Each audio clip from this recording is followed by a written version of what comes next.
Olá, boa noite. 360 mil pessoas na capital devem ser imunizadas contra 3 subtipos da gripe causada pelo vírus influenza. A campanha de vacinação em Manaus começou com atraso, mas deve atingir a meta de 90% de cobertura do público-alvo. A abertura oficial da campanha de vacinação contra a gripe em Manaus foi realizada na manhã de hoje nessa unidade básica de saúde localizada na Zona Sul. Para as crianças, o medo da agulha é sempre maior. Os adultos sabem da importância de se imunizar. Eu estou me vacinando para evitar, né, mano? Quanto mais viver, melhor é, né? Já há algum tempo eu faço a minha vacina todo ano. Segundo a Secretaria Municipal de Saúde, a vacina estará disponível em 182 unidades de saúde de todas as zonas da cidade até o mês que vem. Na capital, a meta da campanha é imunizar no mínimo 360 mil pessoas. A novidade este ano é a inclusão dos professores das escolas públicas e privadas no grupo prioritário. Outros perfis prioritários são os idosos, crianças com menos de 5 anos, gestantes e mulheres com até 45 dias depois do parto, indígenas, trabalhadores na área de saúde, pessoas com doenças crônicas, detentos e funcionários do sistema prisional. Uma grande mobilização está programada para o dia 13 de maio. Será o dia D de vacinação. Aí sim, toda a nossa estrutura, as ruas, a exemplo do que acontece nas vacinações contra pólio e aquelas que as pessoas já conhecem. Está nos supermercados, nas escolas, onde precisar, para se aproximar mais da população e ampliar a cobertura vacinal. O prefeito, que se vacinou na abertura da campanha, disse que Manaus tem atingido todas as metas de vacinação e dando a mesma atenção para a zona rural. A campanha de vacinação contra a gripe 2017 segue até o dia 26 de maio. Nossa ordem é ir bem fundo para poder proteger todas as pessoas, desta vez com a vacinação contra a gripe influenza. Quem circula diariamente nas ruas de Manaus já deve ter visto motoristas cometendo diversas irregularidades para encurtar o caminho ou evitar os congestionamentos. O problema é que esse caos no trânsito pode ter a contribuição justamente de quem tanto reclama da falta de consciência dos outros. Não precisa de muito tempo para flagrar irregularidades no trânsito de Manaus. Aqui é possível ver dezenas de motociclistas subindo na calçada para evitar o congestionamento. A cena é a prova que o pedestre é desrespeitado diariamente. Eu já vi muitos acidentes acontecendo aqui por causa disso. Um rapaz daqui já foi atropelado, daqui da empresa. Eles andam aqui com a maior imprudência mesmo. Na Alameda Cosme Ferreira, por pouco, o repórter cinematográfico não foi atingido por uma das motos. Quem percebia que estava sendo filmado, logo voltava para a pista. No início da Avenida Rodrigo Otávio, a faixa de pedestre que fica logo depois da rotatória está quase apagada. Mesmo assim, pedestres se arriscam na travessia. Há aqueles que são ignorados, mas logo conseguem atravessar. E às vezes a gente quer atravessar, mas aí os carros não param. A gente faz parada, mas não param, né? Mas aí, ao jeito, aí aparece um filho de Deus que tem misericórdia da gente, né? E para e aí consegue atravessar. O trânsito no complexo viário Gilberto Mestrinho geralmente é assim, complicado. Você acha que tem que ter no trânsito para uma maior fluidez? É difícil, porque já tem muito tempo esse trânsito aí. Defeito que fizeram esse viaduto, até que melhorou um pouco no início, mas depois... Mas complicado. Complicado. A rotatória, que tem a finalidade de desafogar o fluxo de veículos, fica com o trânsito retido. Por isso, a área é alvo de estudos técnicos das equipes de engenharia do Manaus Trans.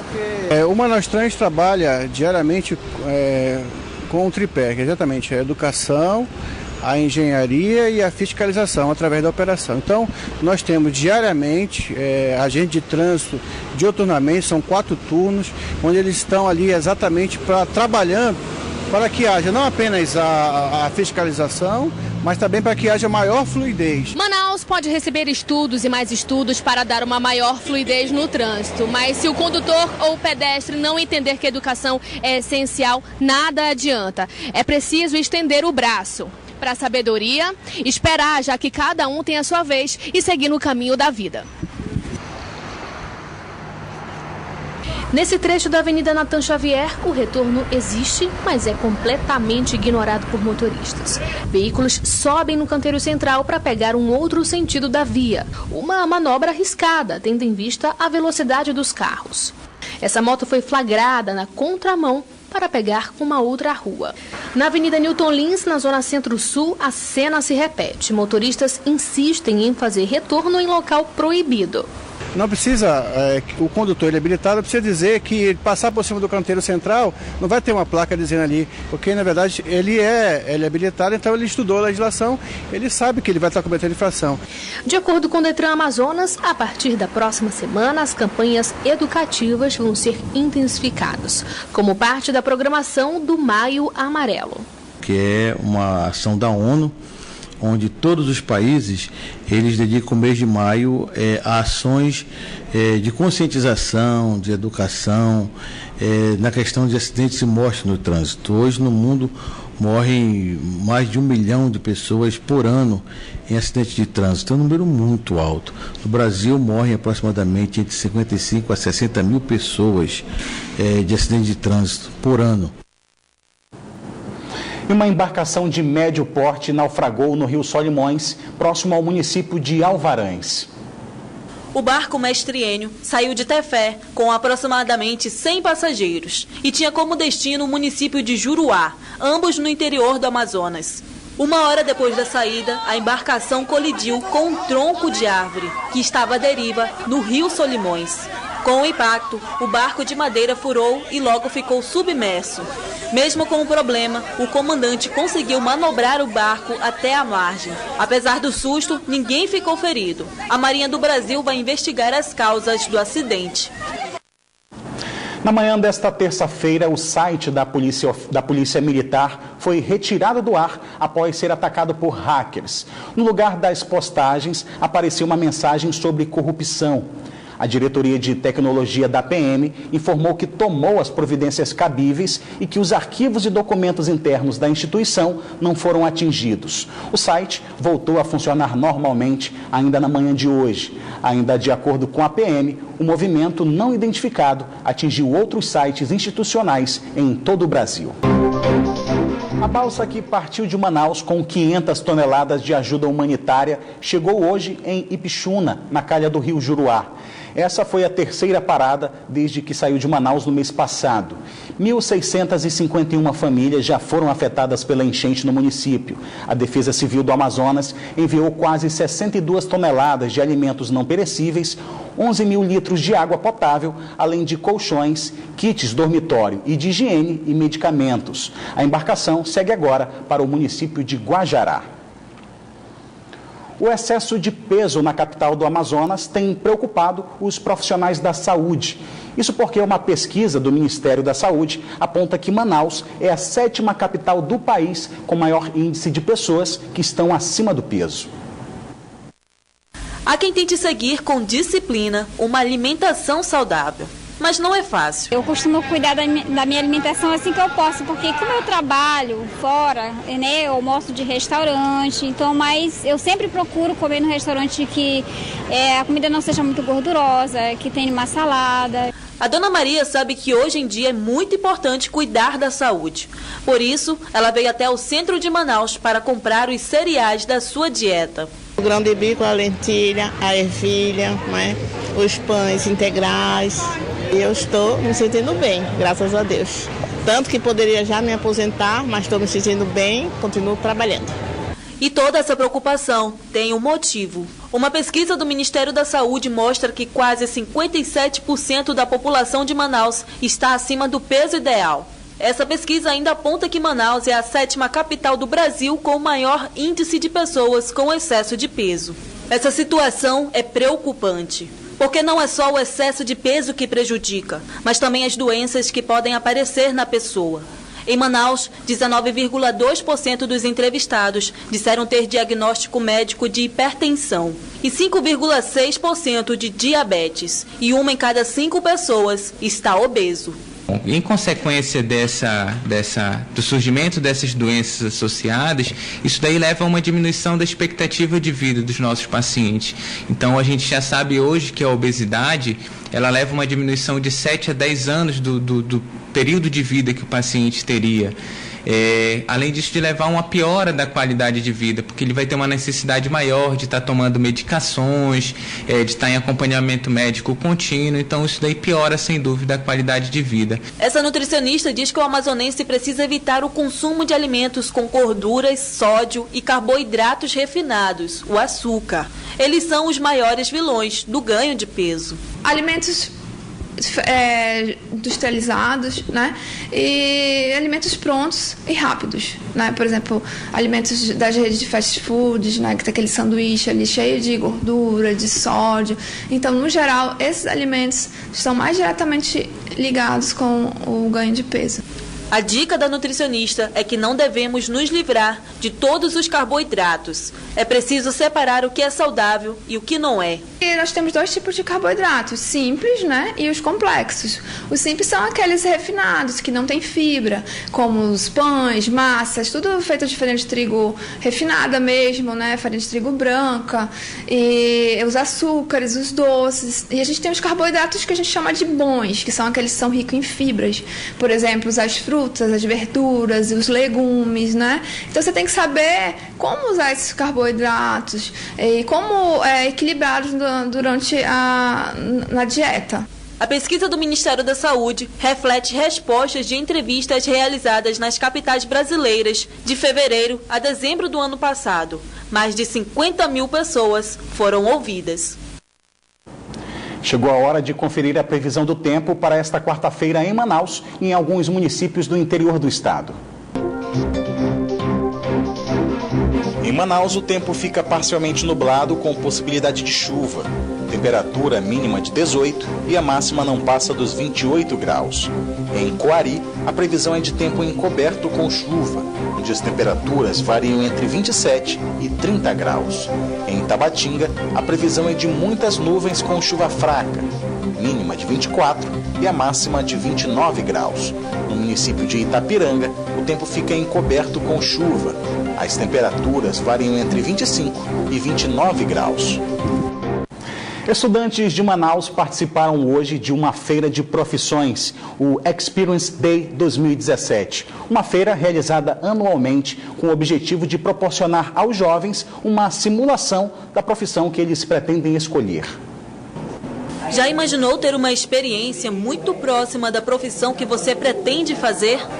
Essa é a 3ª edição da Feira de Profissões. Aqui você pode aprender profissões como designer, marketing e até o planetário de engenharia e estudos de criminologia, além de outras carreiras. O Daniel não tem dúvidas do que pretende cursar na universidade quando terminar o ensino médio. Ele quer ser psicólogo. Lá na escola eles deram um folheto que dizia para autorizar os pais e para marcar o curso que a gente queria fazer. Aí eu vi como uma oportunidade muito boa. O objetivo é incentivar a experiência próxima com o mercado de trabalho que esses jovens devem escolher. É necessário que eles tenham uma visão ampla do que significa essa formação. E esse evento destinado aos alunos da faculdade, assim como aos alunos do ensino médio, é um pouco para mostrar essas experiências de natureza profissional em todas as áreas de formação. O Alfredo é aluno voluntário aqui na feira. Ele e outros tutores fizeram uma dinâmica sobre a estrutura do marketing e como lidar no mercado e nas empresas. Mostrar toda a área de atuação do marketing para tentar também aí esclarecer algumas dúvidas em relação à carreira de marketing, onde pode atuar, quais são as ferramentas. O evento foi marcado com oficinas, workshops, bate-papos e atividades lúdicas. O ministro do Supremo Tribunal Federal, Luiz Fux, negou um pedido de habeas corpus impetrado pela defesa de Carlos Eduardo Pinheiro, irmão do ex-prefeito de Coari, Adail Pinheiro. Carlos Eduardo do Amaral Pinheiro foi condenado a mais de 40 anos de prisão pelos crimes de organização criminosa, lavagem de dinheiro, fraude à licitação e falsidade ideológica investigados pela Operação Vorax da Polícia Federal. Carlos Eduardo e outros condenados na Justiça Federal recorreram da decisão, mas tiveram o direito de aguardar o recurso em liberdade negado. Na nova decisão, já no STF, o ministro Luiz Fux lembra que o argumento da defesa de que houve constrangimento ilegal na prisão preventiva, pois o acusado não foi previamente intimado, não pode ser analisado pelo Supremo, visto que a questão não foi apreciada pelo Tribunal Regional Federal da Primeira Região e negou o pedido de habeas corpus. Carlos Eduardo Pinheiro é irmão do ex-prefeito de Coari, Adail Pinheiro, e figurou na lista dos 10 homens mais procurados pela Interpol no Brasil. Ele foi recapturado pela Polícia Federal no mês passado. Um advogado foi baleado em uma tentativa de assalto nesta segunda-feira na Avenida Tancredo Neves, no Parque 10. A vítima continua internada em estado grave no Hospital 28 de Agosto. De acordo com o último boletim médico, o estado de saúde do advogado Mansur Neto é gravíssimo. Ele continua internado na unidade de terapia intensiva do Hospital 28 de Agosto. Mansur Neto passou por uma cirurgia e o estado de saúde dele é gravíssimo. Ele corre risco de morte. Os familiares do advogado fizeram campanha nas redes sociais para conseguir encontrar voluntários que doem sangue para ele. O Mansur Neto foi baleado durante uma tentativa de assalto em frente a uma agência bancária que fica no bairro Parque 10, zona centro-sul de Manaus. Segundo a polícia, o advogado estava com R$35 mil que seriam usados para pagar boletos bancários. A polícia continua investigando o caso, mas até agora ninguém foi preso. Orestes Litaif para o Band Cidade. Emily Góes é o nome da mais nova atleta amazonense convocada pela Seleção Brasileira de Ginástica Rítmica. Ela se junta ao rol de atletas importantes para a ginástica amazonense, como a Bianca Maia, que foi da seleção e que hoje dá nome ao maior centro de treinamento de ginástica aqui da região. Passos que exaltam beleza.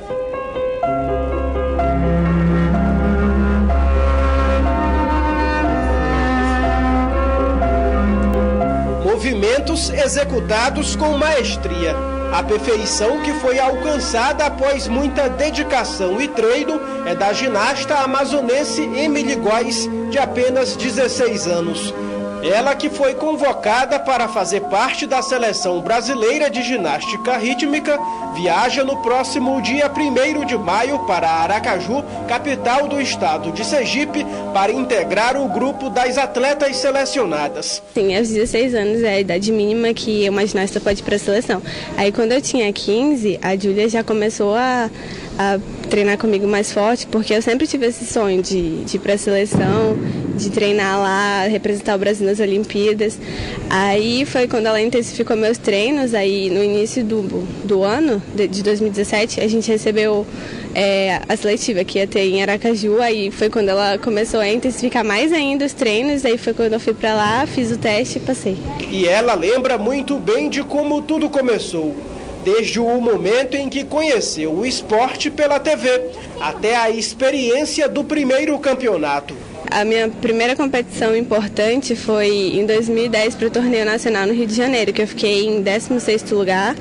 Aí no mesmo ano teve o Brasileiro, que é o campeonato mais importante de todos, assim, da ginástica, que eu fiquei em 6º lugar. A treinadora Júlia Campos, que acompanhou a trajetória de Emily desde os 8 anos de idade, conta que agora o próximo desafio é ser uma das 5 melhores do conjunto. Classificação que fará da jovem atleta titular da seleção brasileira. Vão ter 10 atletas na seleção de conjunto permanente e são só 5 ginastas que entram em quadra, são as 5 titulares. Então, tendo um grupo de 10 é uma competição diária, onde todo dia ela tem que dar o melhor dela, porque sempre vai ter alguém que está ali lutando tanto quanto ela para conquistar essa vaga. E se engana quem pensa que Emily parou por aqui. Isso porque ela tem objetivos muito maiores. Meu sonho desde pequena foi entrar na seleção. Tipo, tudo que eu queria era a seleção. Seleção. Aí agora que eu consegui, a minha próxima meta é competir nos Jogos Olímpicos, né? Que eu também sempre quis. Eu queria 2016, mas como eu não tinha idade ainda, agora é 2020. O meu foco agora é ir para as Olimpíadas de 2020, competir e quem sabe conseguir uma medalha, né? E mesmo com um longo caminho a trilhar, Emily já serve de inspiração para pequenos talentos como a Aninha e a Ana Vitória. Eu vejo ela muito feliz e eu vejo que ela tem um grande futuro pela frente. Eu vejo ela feliz, alegre e espero que ela tenha um bom futuro pela frente.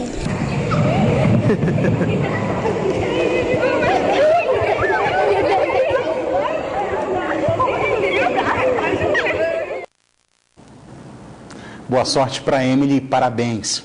Está em cartaz na Galeria das Artes, no centro de Manaus, uma exposição chamada Um Canto ao Poeta.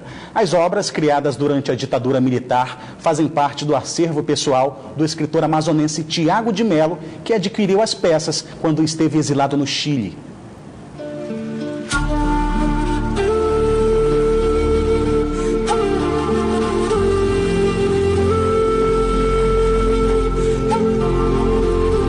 Os traços são fortes e cada uma dessas obras carrega um grande drama consigo. Essa é uma coleção muito importante de artistas de renome internacional que se conheceram na década de 60 em plena ditadura militar no Brasil. Entre os artistas estava o poeta amazonense Tiago de Mello. As telas foram pintadas como forma de expressão de artistas oprimidos e solitários em uma época marcante da história brasileira. Apesar do drama que as pinturas carregam, elas chamam a atenção do público e arrancam críticas positivas dos visitantes. O que me chama a atenção nessa obra, primeiro, nessa instalação toda aqui, primeiro é a simplicidade com que as coisas são expostas, de modo a que elas se tornam mais visíveis e que levam a uma apreensão mais fácil das mensagens que estão escritas nelas. Aqui estão expostas 28 obras que hoje fazem parte da Pinacoteca do Estado do Amazonas. Essas peças eram todas do acervo particular do poeta Tiago de Mello. Ele ganhou na época em que esteve asilado no Chile com outros artistas no período da ditadura militar. Todos os museus têm uma reserva técnica. Então, os acervos que estão dentro dos museus, a gente não pode movimentar muito. Então, a reserva ela é mostrada agora nos outros espaços que não é o museu, é uma extensão do museu para cá. Nessa viagem mágica das artes, a exposição dá destaque aos poemas e às obras com dedicatória a Tiago de Mello, que viu muitas dessas peças serem criadas. A poesia do Tiago de Mello é uma poesia que é marcante também como documento e emoção de uma fase da cultura brasileira, mas que perdura como efeito poético, como grandeza da sua obra poética até hoje. A exposição vai ficar em cartaz até o dia 18 de junho na Galeria das Artes, no Largo de São Sebastião, centro de Manaus. E nesse contexto artístico, a exposição te faz viajar numa história construída através da opressão e de grandes amizades.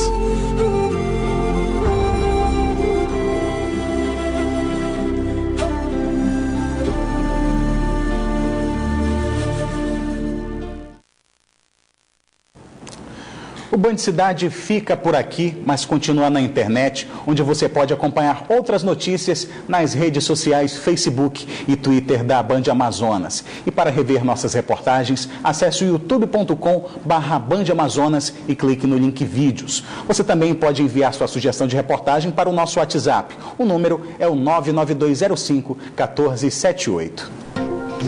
Fique agora com o programa do horário eleitoral e em seguida tem o Jornal da Band com as principais notícias do dia no Brasil e no mundo. Uma boa noite para você e até amanhã.